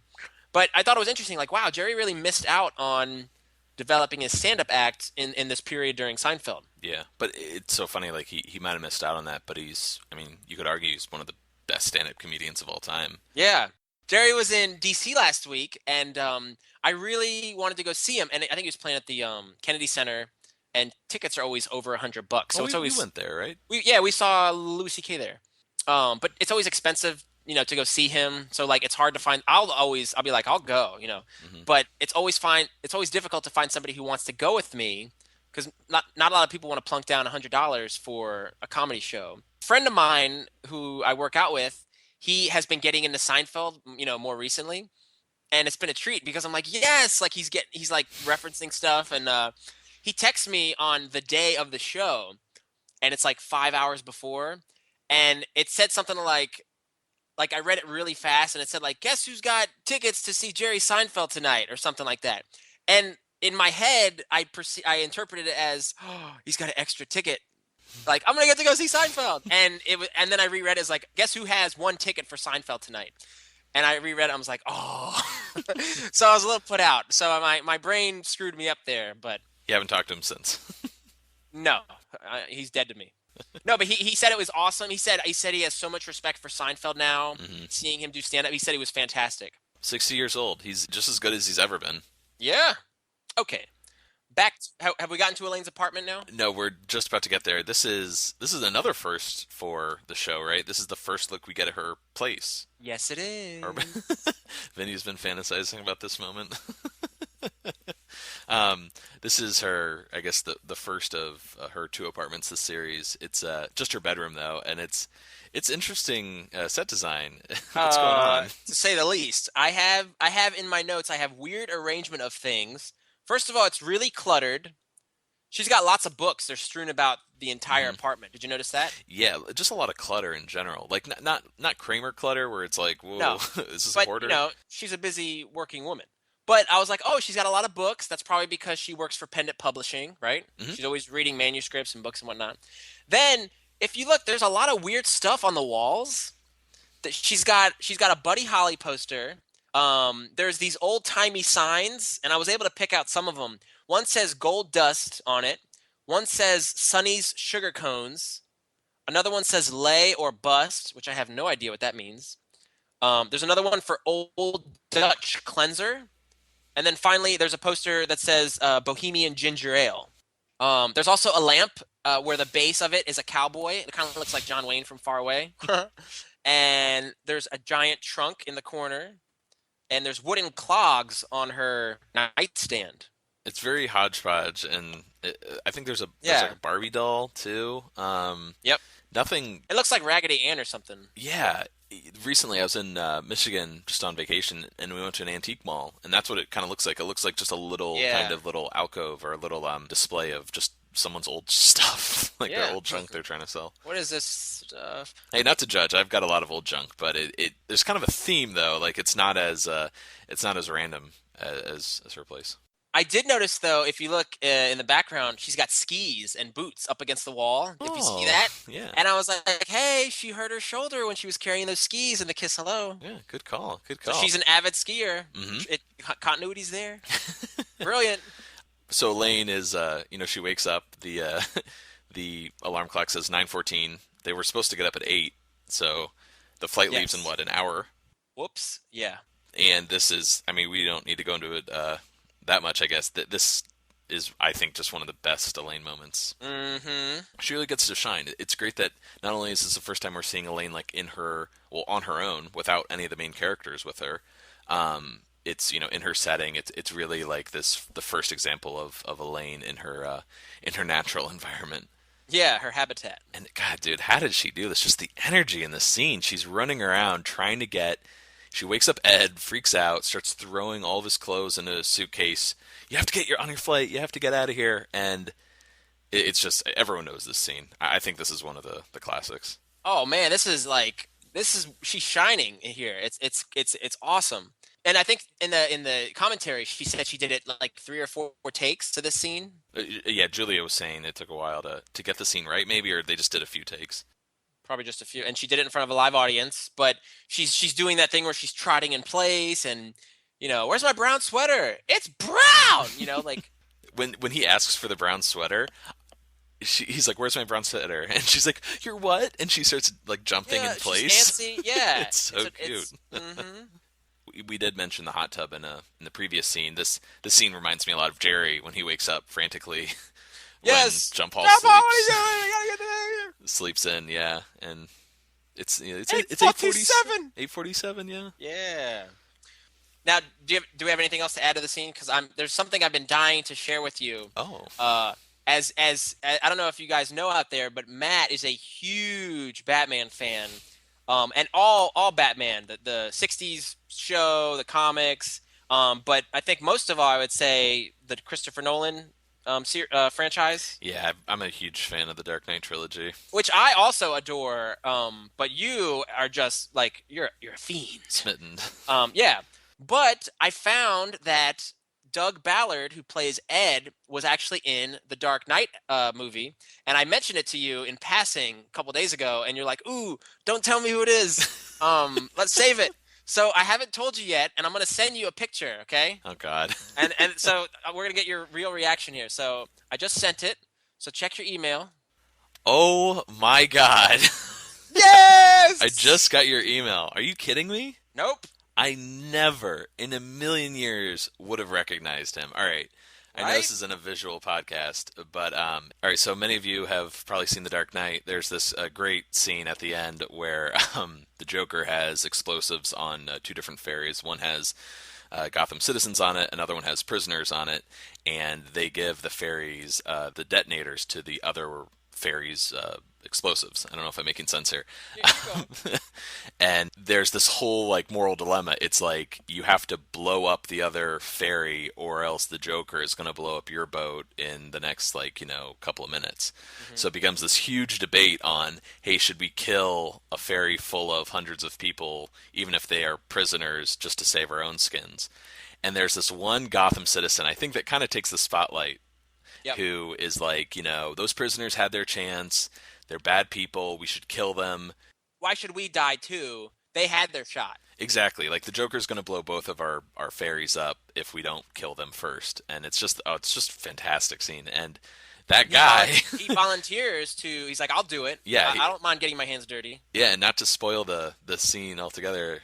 Again, most of you have seen it. He takes the trigger and he's about to blow it up, and it's just such a good scene. And this guy is Ed. Yep. Doug Ballard is his name. He's bald, or at least he's balding, and he has like kind of like a real short haircut. He looks good. I think he aged really well. Yeah, a lot thinner. No beard. Maybe that's why I didn't recognize him, but that just blows my mind. Can we post this? Is this something we post worthy? Yeah. Anything All right. Batman, Seinfeld related, I will post in a heartbeat. All right. That's awesome. I want to reach out to Doug and see if we can interview him. Yeah. This is just something I'll throw out to the listeners. We don't have any guests lined up on Seincast yet. We have a lot of favorites that we would love to get on the show. I think we need a little bit more clout. Yeah, we don't have a lot of cred yet. Yeah, to get people on the show, at least like little, just like a 20-minute interview. We'd love to do and just release every so often, but we're going to try to start doing that, especially as we get better equipment moving forward. But Vinny, fantastic, man. I love this. This makes me so happy. Yeah.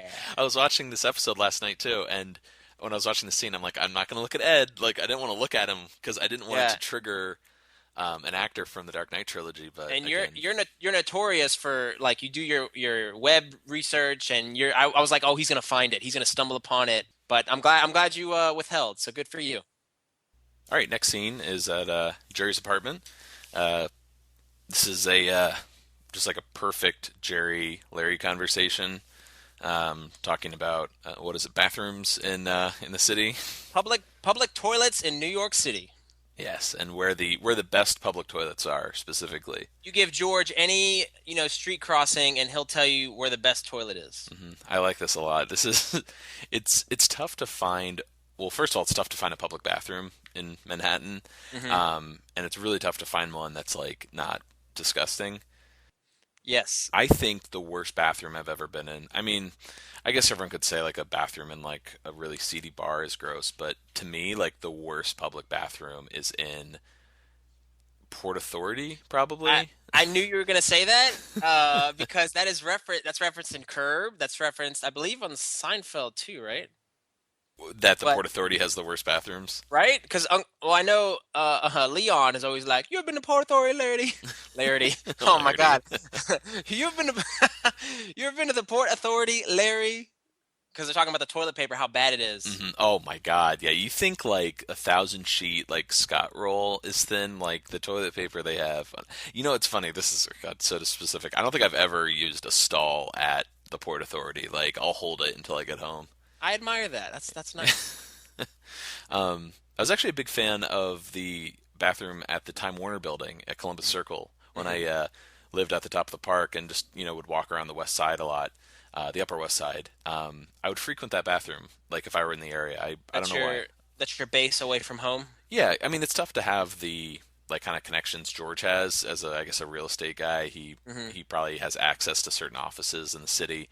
Perhaps. But to us casual folk, it's a little tough to to get on the 14th floor of the, what is it, the Sperry Rand building? Sperry Rand Building, Morgan Apparel, 14th floor. Mm-hmm.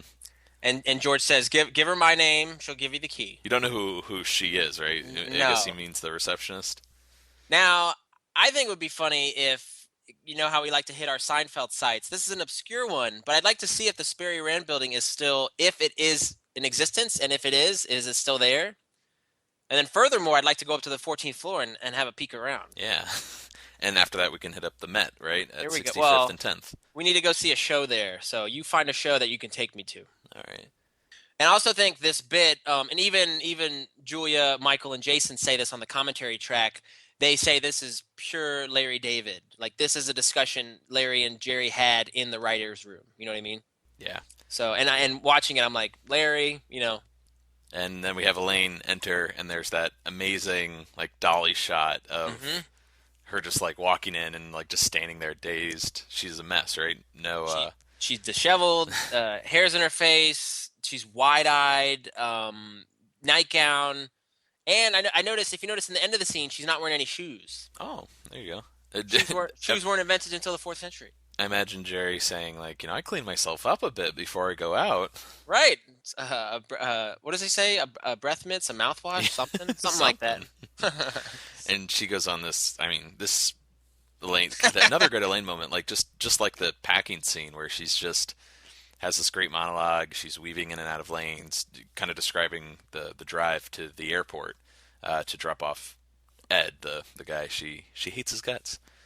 Yeah, you really described it well in that it's a 3-parter where she has 3 moments where she really shines. The preamble you said, where she's first talking about Ed and Jerry's apartment, then the scene where she hits that home run where she wakes up and she's packing for him and yelling, and then now here's her grand finale. Mm-hmm.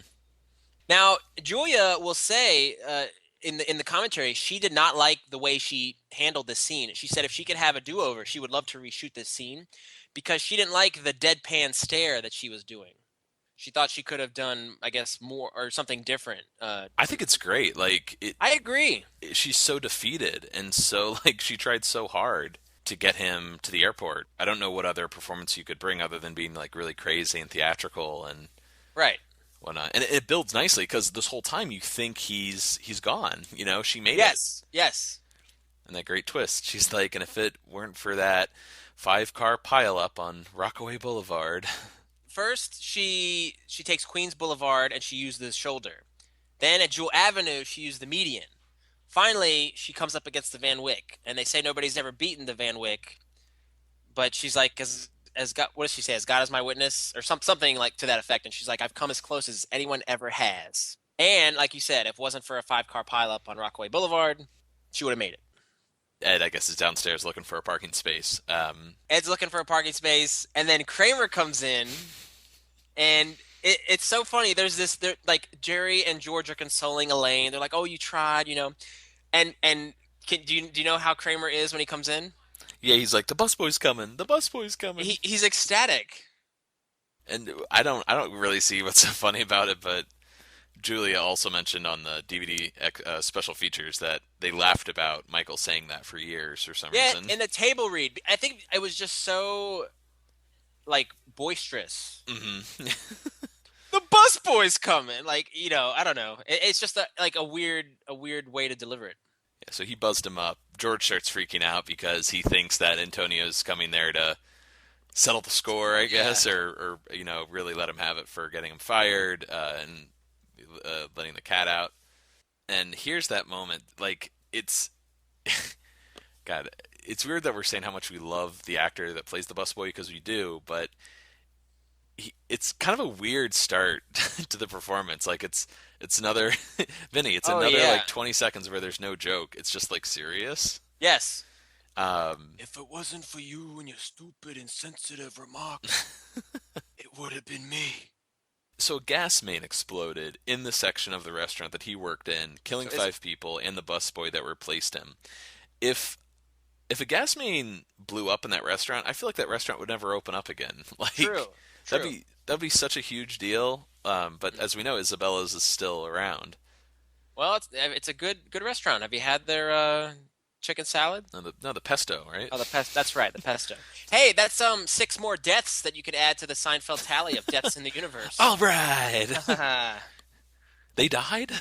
Newman died. Earlier in the script, George's line of "Oh, the hell with it, let him kill me." There was an additional line where he said, "I won't have to do any more sit-ups." Yeah, Which it didn't take away for like it didn't need to be in there, but it just I always love hearing what could have been. Mm-hmm. So now this may be inappropriate, but it's just something that always sticks in my mind when I watch this scene, and it's unavoidable. It's a can't unsee kind of moment. Oh God. Do you know? Do you know what I'm getting at? Go ahead. Tread lightly. The busboy's jeans. He's got his shirt tucked in again, but aren't those jeans just a little bit too tight for comfort? I honestly I know what you're talking about, but are you saying he has an armadillo down his trousers? You can see it it's really defined, and it's just like bam, it hits you, and I noticed that every time I watched it. I was like, didn't anybody in wardrobe catch that? This is a kid's show. It's not a family show. It's a kid's show. You know what I mean? It's on prime time. It's like, come on, yeah, man. now. That's the fashion for the time. Everyone right. was showing off their junk. Okay. Yeah. But it ends with I only bring this up because in The Ex-Girlfriend we were talking how George was a little homo. I was supposed to say homoerotic. George was a little homophobic. Yes.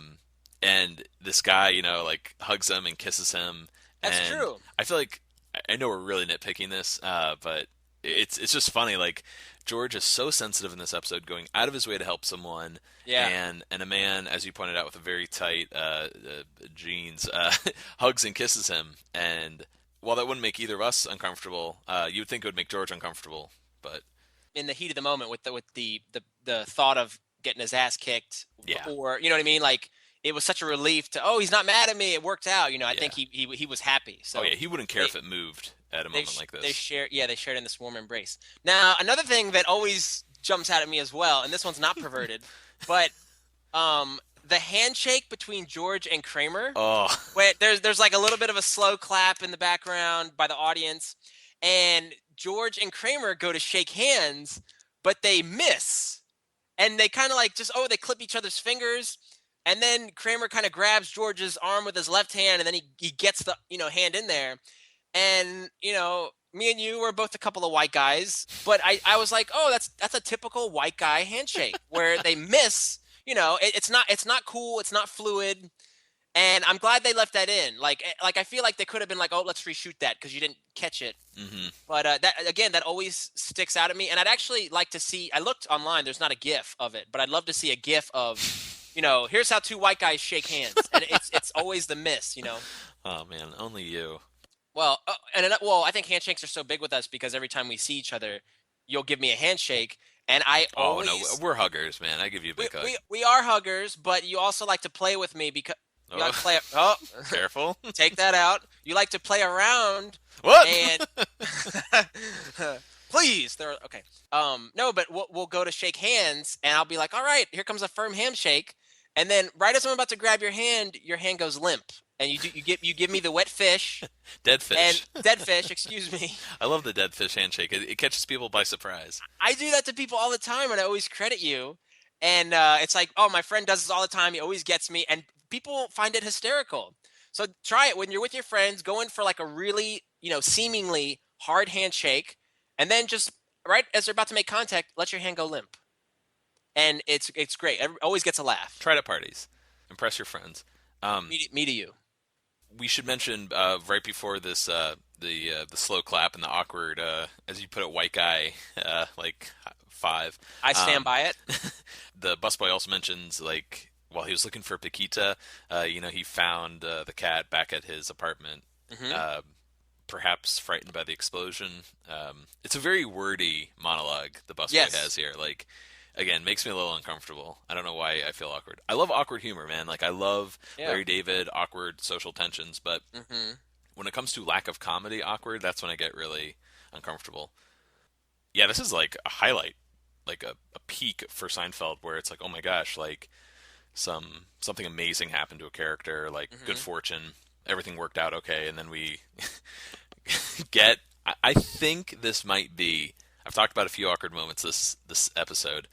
This might be one of the worst moments in Seinfeld history for me. Like, Really? I'm always so negative with these episodes. Yeah. I cannot stand this off-screen fight between Ed and the busboy. Okay. Okay, so I guess maybe we could give this a little bit of behind-the-scenes trivia first, right? This is what Larry was really proud about, right? That these two stories came together. That I guess Yes. as Ed was coming up from parking the car, and when the busboy was leaving the apartment, they get in this altercation and they get in a fight. That's I guess so bad that they're both like, one of them is Really injured. yeah. So that one can't fly home, one can't start work. So the misfortune ends up befalling both of them. Yeah, but this fight, dude, like when it starts off, Yeah. it's like, Hey, why don't you watch where you're going? You almost took my head off. what does that mean? Like, was he carrying something? Did he turn around? Was it a set of golf clubs? Like, what I don't was? know. He was walking with his arms out in a T and almost clothesline. Who knows? I guess, but like, It's very over the top, like a typical like over the top TV fight in the early '90s. yeah, it just. I mean, it's really tough when you're doing something off screen. You know, it's really tough to like sell the drama. And I don't know, it just reeks of like just two actors standing there, like reading lines to each other. Like, you go Yeah. to hell. It's like, oh, Watch out! You bumped into me. yeah. I like it because it's almost cheeseball in a way. So I'm like, oh, it fits with the episode in that it's still early on in the Seinfeld going, Yeah. So it's- I see what you're saying, but I still like it. oh man, it's painful. I don't know why. I get embarrassed. I'm like watching it by myself, and I start cringing, and I start like looking at the ground. Oh, you're crazy anyway. Yeah, I've got some problems. In the big scheme of things, Larry's right. Like, this is awesome, right? We're getting these stories Yeah. coming together. It might not be as like perfect or executed as well as we are used to, but it's nice to see these little pieces falling into place. I'm sure the first time it happened was serendipitous, but then after he really enjoyed how this came together, he probably tried to make it his mission to make that happen as much as possible in the future.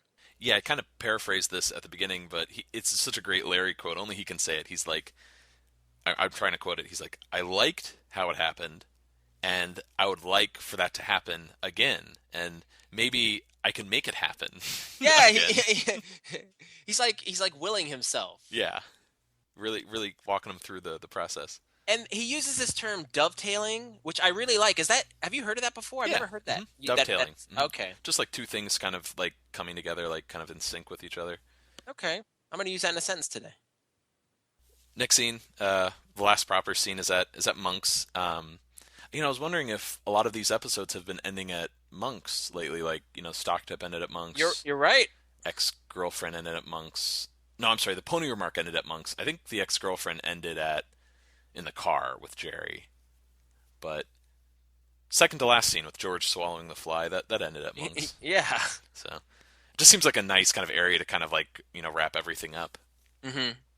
But they talk about, Antonio. I'm sure he'll get a new job once his cast is off.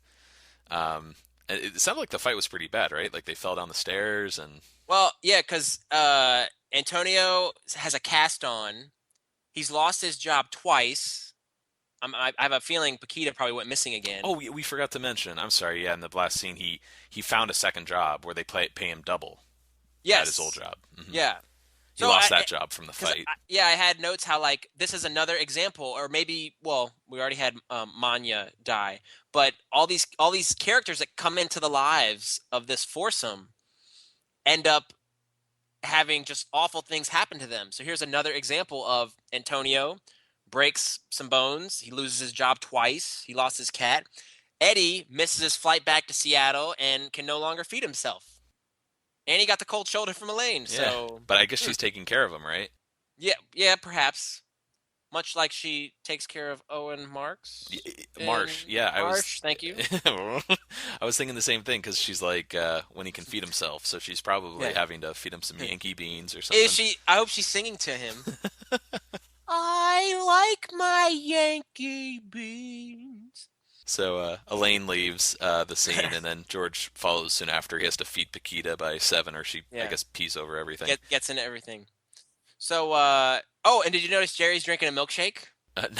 No. Yeah. Are you joking with me? Does that have some relevance?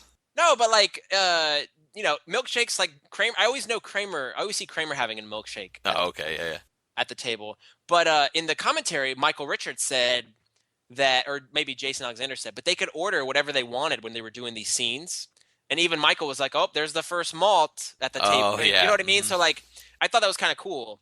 I like that little bit of trivia. That's cool. Like whatever you're in the mood for, you're not like forced to eat like a hamburger or something. Yeah, but there's a great blooper.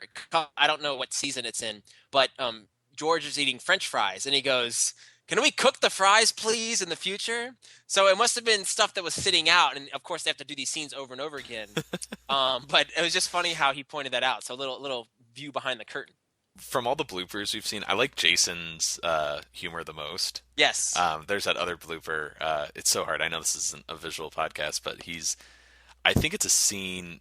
It's something from season 4 where like they're looking out the window, and he's supposed to just close the blinds after they look out the window, like just release it. And she's a virgin.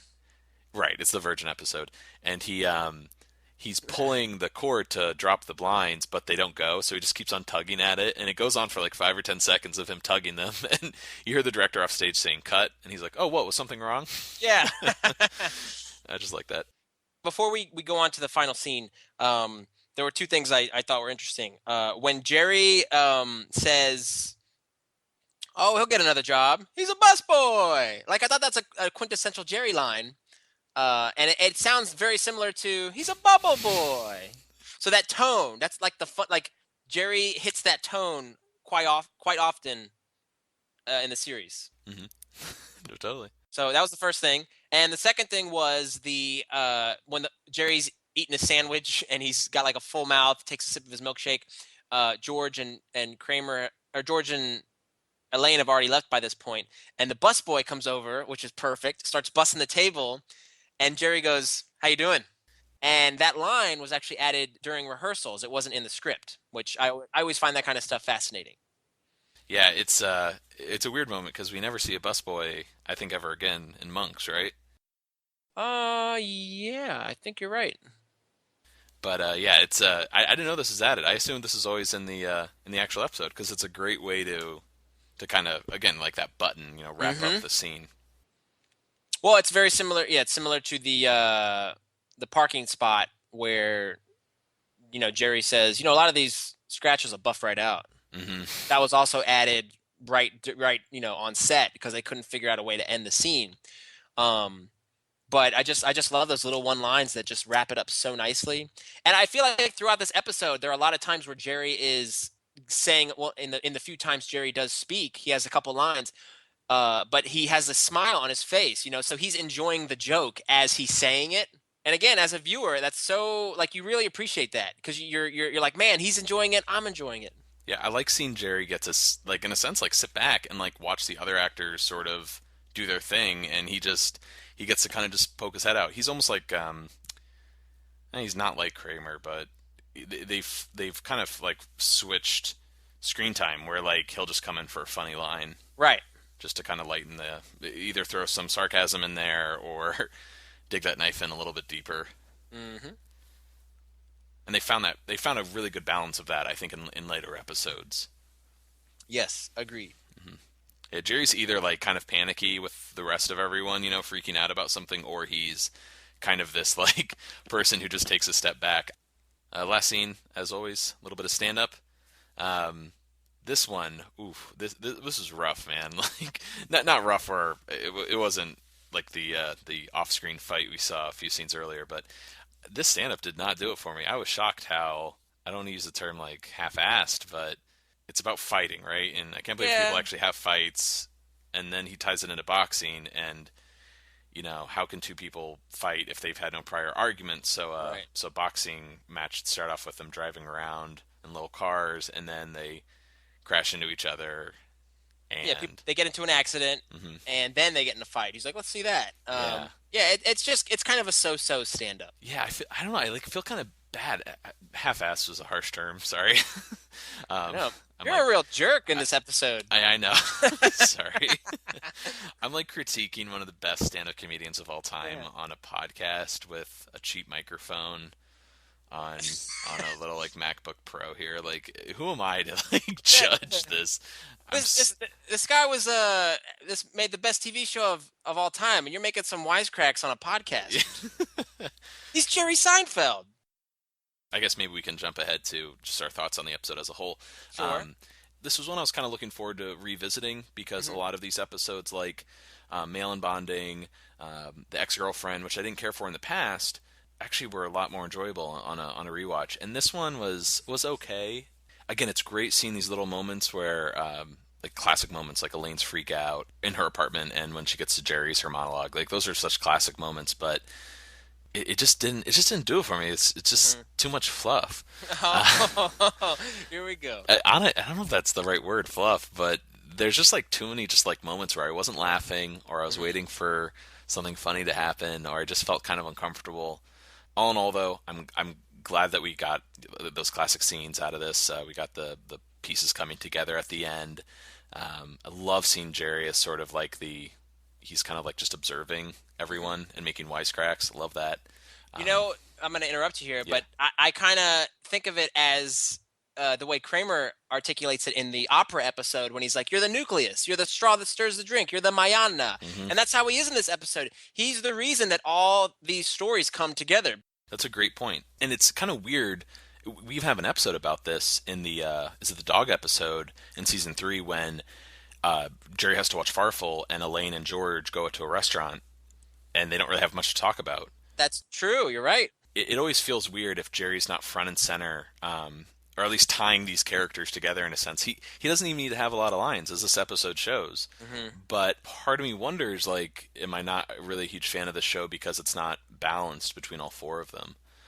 I mean, just a lot of rambling, and maybe I haven't thought about this episode enough to say really how I feel about it. But yeah, it just didn't do it for me the way most of the episodes have. So I'm unfortunately I'm not rating this as low as the pilot, which I gave 6 out of 10. I'm giving this 6.5 hair plugs out of 10. Not bad. I don't know. I was gonna wait for you to finish talking and then go, that's because you're an idiot. But I decided not to say that. Please say that, because I'm sure a lot of people agree with you. But by not saying it, I actually said it. So there you go. But yeah, I agree with some of the things you said. Like we talked about earlier, I really liked the getting to see the interaction with George and Kramer one-on-one, which is something that's a rarity. And it's awkward, and I like the awkwardness of this episode, and I really like that scene in the busboy's apartment. I think also watching the episode with the commentary track on and seeing the actors really enjoy it, that made it more enjoyable for me. But the first watch, minus the commentary, I really did enjoy seeing Jerry be the straight guy for everybody else. And Kramer had a little bit more to do. Elaine and George definitely had a lot more to do. Elaine's classic scenes, the 3 parts, were just wonderful. And I also found it interesting. I was like, wow, Jerry, nothing really bad happened to Jerry here. So it was kind of like things evened out for him, which we see later on throughout the series. So I enjoyed it. I like the busboy's character. I like Ed as well. He and they even described it in the episode. He was kind of a straight man for Elaine because Elaine is zipping around the room, grabbing the sweater, grabbing the suitcase, and he's like, "Where are my cashews at? I got a box of cashews." So it was. I thought a lot of nice little touches in this episode. So I will give it 7 brown sweaters out of 10. All right, so that's going to do it for us at Seincast.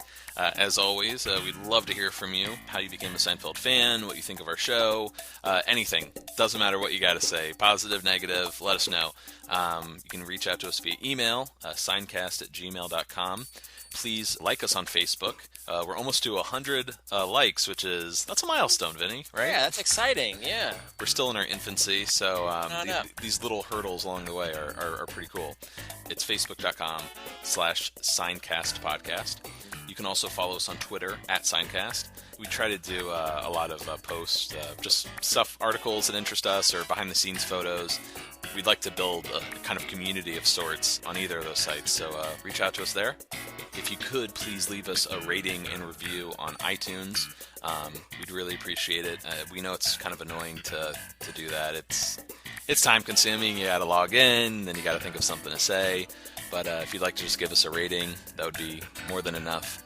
The more Seinfeld fans that can listen to the show, the better. Plus, we're begging every week for reviews. Yeah. So it's embarrassing. We sway back and forth. Anyway, next week we'll be discussing the 4th episode of Season 2 in the DVD order, not the order in which they appear on Wikipedia. So bear with us with that, but we will be discussing the baby shower. So for now, he's Matt. And he's Vinny. Signing off.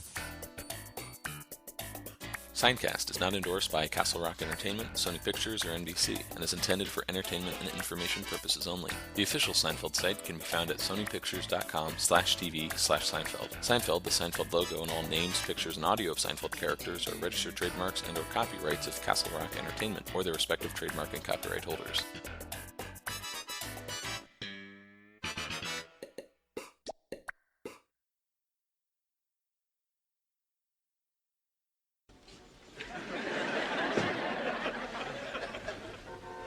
I never knew I could drive like that. I was going faster than I've ever gone before, and yet it all seemed to be happening in slow motion.